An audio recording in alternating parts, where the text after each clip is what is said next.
ستاسو دنده د علماو په کارکردګۍ باندې مړه کي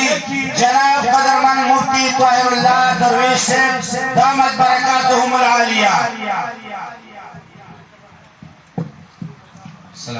بشر وأنه خير من الأهواء مقتحمي خدایا ہمیں عامل قرآن کر دے پھر نئے سر سے مسلمان کو مسلمان کر دے وہ پیغمبر جسے سر تاج رسول کہتے ہیں اس کی امت کو ذرا تحبیب فرما کر دے ان اللہ ملائکتہ یصلون علی النبی یا ایہا الذین آمنوا صلوا علیہ وسلموا تسلیما. درود شریف پڑھیے ہوا ہے. اللهم صل على سيدنا محمد وعلى آل سيدنا محمد وبارك وسلم وصل عليه. قابل صد احترام حضرات علماء کرام دغه مدرسې د شیدانو کلی محتمم زمونږ استاد ډېر محترم مکرم جناب حضرت مولانا یوسف صاحب دامت برکاتهم،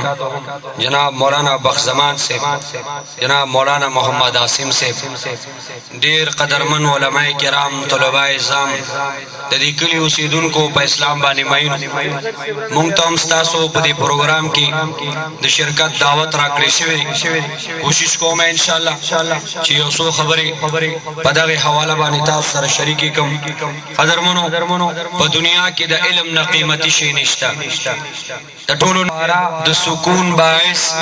د محبت او د عشق علامت دنیا ته د عدل او انصاف نښه دا الله جهان ته علم را لېږلی. علم قیمتي دی ځکه خدای قیمتي خلکو له ورکړی دی. قیمتي خلک په جهان کې نبیان دي، د علم خاوندان دي، د انبیانو دشمنان د دولت او د دینار خاوندانو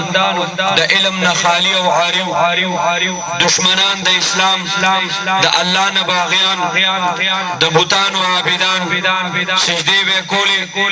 بغیر د الله نه نورو مخلوقاتو ته. د دې وجه نه قدرمنو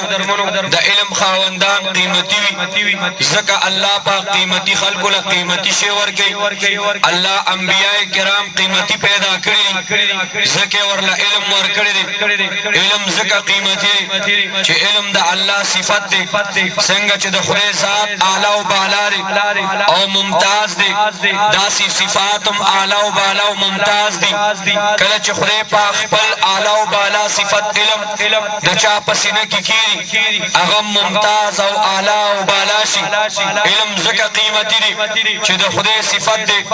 علم ځکه قیمتي دی چې علم دنیا کې زموږ ستا ملګری دی، په مرګ کې زموږ ستا ملګری دی، کفن او زنکدن کې زموږ ستا ملګری دی، حشر کې زموږ ستا ملګری دی، جنت کې به مونږ او تاسو سره دینار او درهم، مال او دولت، حکومت، لاه او جلال دنیا کې پاتې شیزونه دي، اکثر د خدای نه باغیانو سره دي. الله چې کله نه دنیا پیدا کړې ده یو کرتی ورته د رحمت په نظر نه دي کتلي. علم قیمتي دی، دنیا بې قیمته ده. الله رب العزت په میراث کې د انبیاو نه دینار او درهم نه دی پرېښی. نحنو معاشر الانبیاء لا نورث ما ترکنا صدقه العلماء ورثة الانبیاء فإن الانبیاء لم يورثوا دینارا ولا درهما بل يورث العلم من اخذه اخذ بحظ وافر. خلق قمقل اغتوي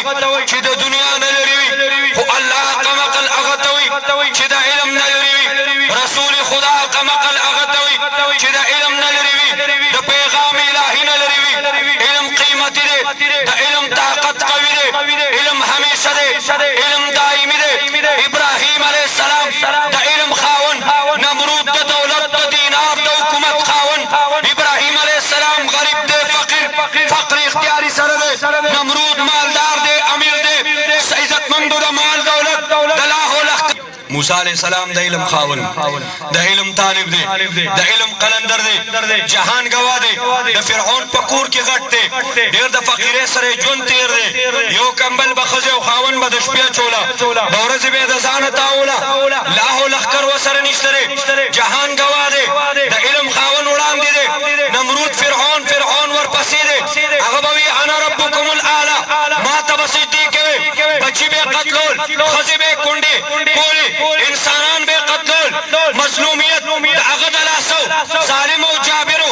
خلق عزتمندو چې تنګو فرعون سره د لاهو لښکر چې په مال اعتماد کوي موسی علیه السلام پسې دی موسی علیه السلام د علم علمبردار د وحي علمبردار د پیغام الهي خاون فاضرب بعصاک البحر الله پاک ورته وایي په دې خپله کونټۍ سمندر وه سمندر کې عزتمندو لارې جوړې شوې موسی علیه السلام سره د خپلو ملګرو په هغې باندې واوښتو د فرعون سره د لاهو لښکر په هغې کې الله وایي واغرقنا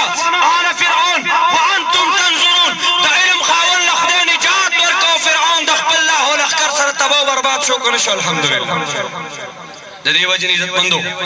دا سلسله داسې روانه ده د علم خاون به همیشه له غوندې غریبي لاسې له غوندې به جهان په سترګو کې د دنیا په لحاظ ډېر د دبدبې خاون نه پیسې به ورسره نه خو انشاءالله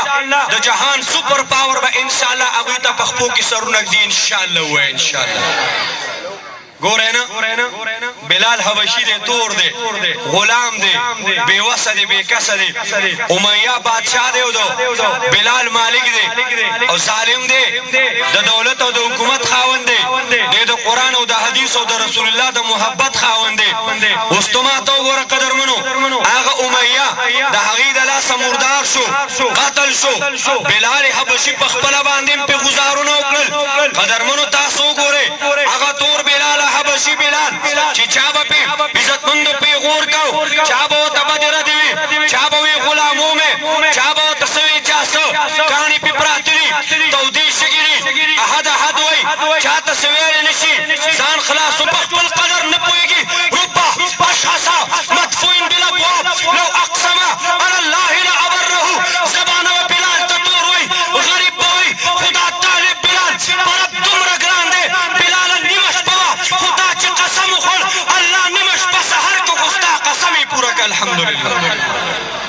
تیز سبحان الله ووایه د خدای د رضا لپاره لږ تیز ووایي خفه خو نه که نه زما تقریر در باندې نه لګي که زه په مزه لګي نور هم تیز شمه نور هم تیز شو تاسو ناستو صاحب په قلار خیر دی جی عرض میں دا دے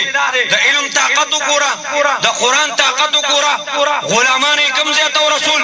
د علم طاقت وګوره عزتمند ایران او تهران او بابل کې چې کله هغه ځای کې حکومتونه په عربو دې وخت کې چا حکومت نه کو شراب به د خلکو په کوپړو کې څکل یو بل سره به سونه کاله دشمنۍ کولې په کور باندې به جنډه ولاړه وه امام بخاري رحمت الله علیه لیکي دا به د دې علامت و کله چا بدعملۍ تړ کېږي دې کور ته دې راځي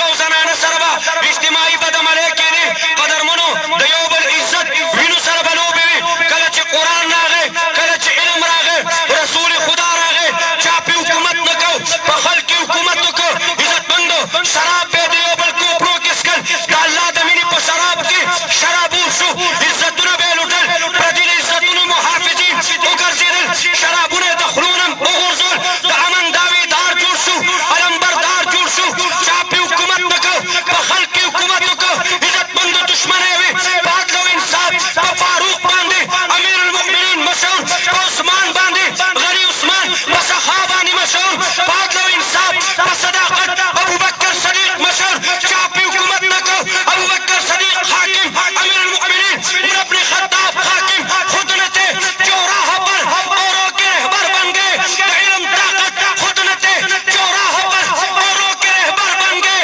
کیا نظر تھی جس نے مردوں کو مسیحا کر دیا دا د علم طاقت دی الحمدلله چې کله قرآن راشي د سړي پوزیشن بدل کی کتاب انزلناه مبارک ای انزلناه الیک مبارک رب ای پیغمبره کتاب دی استقبل بلدنا على الإيمان والتقوى ربته كسبت كل علم من أصله، طريق أحلامكم يبدأ بخطوة من ضحى الأجل حلمه ينوله.